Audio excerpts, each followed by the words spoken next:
गोंदियामध्ये पहिली ते 8वीच्या विद्यार्थ्यांची वार्षिक परीक्षा सुरू असताना विद्युत विभागाने थकीत वीज बिलामुळे शाळांचा वीज पुरवठा खंडित करण्याचा सपाटा लावलाय आणि त्यामुळे ऐन परीक्षेच्या काळामध्ये वीज पुरवठा खंडित झाल्यामुळे विजेअभावी विद्यार्थ्यांना त्रास सहन करावा लागतोय।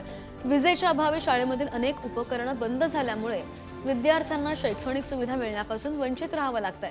गोंदिया जिल्ह्यामध्ये 69 जिल्हा परिषदेच्या शाळांचा वीज पुरवठा महावितरणने खंडित केलाय आणि या 69 शाळांमध्ये 2334 विद्यार्थ्यांची परीक्षा सुरू आहे आणि अशामध्येच वीज पुरवठा खंडित झाल्यामुळे शाळांमध्ये विद्यार्थ्यांचे मोठे हाल होत आहेत।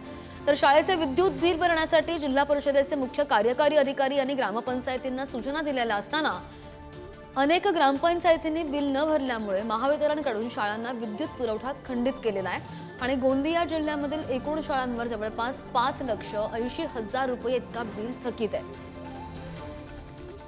गोंदिया जिल्ह्यातील थकीत वीज बिलाअभावी 69 शाळांचा वीज पुरवठा खंडित करण्यात आलेला आहे। यामध्ये आपण प्रशासनामार्फत ग्रामपंचायतींना हे विद्युत देयक भरण्यासाठी आवाहन केलेलं आहे। अशी आशा व्यक्त करतो की लवकरच यावर तोडगा निघेल आणि ग्रामपंचायतीमार्फत आणि इतर माध्यमातून आपण ही वीज बिल भरण्याची व्यवस्था करू आणि सर्व शाळांना वीज पुरवठा पूर्ववत सुरू होईल। आणि या संदर्भात अधिकची माहिती आमचे प्रतिनिधी आशिष आपल्यासोबत आहे। आशिष, आधीच मुलांची परीक्षा सुरू आहे, विद्यार्थ्यांचे हाल होत आहेत आणि जवळपास 5,80,000 बरीच मोठी रक्कम आहे, का बिल भरलेलं नाहीये शाळांनी, काय कारण समोर येत आहे?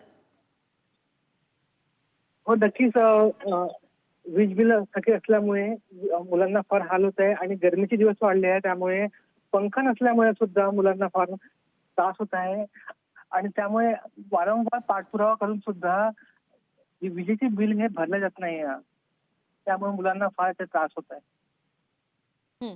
जिल्हाधिकाऱ्यांचं काय म्हणणं या संदर्भात? तिथे येणारा निधी जे आहे, निधी कमी असल्यामुळे हे जे इलेक्ट्रिक बिल जे आहे हे भरू शकत नसल्यामुळे इथले वीज बिल ही खंडित झालेले आहे। शासनाकडून जे निधी आहे तो पर्याप्त मात्रामध्ये उपलब्ध नसल्यामुळे तो होत आहे।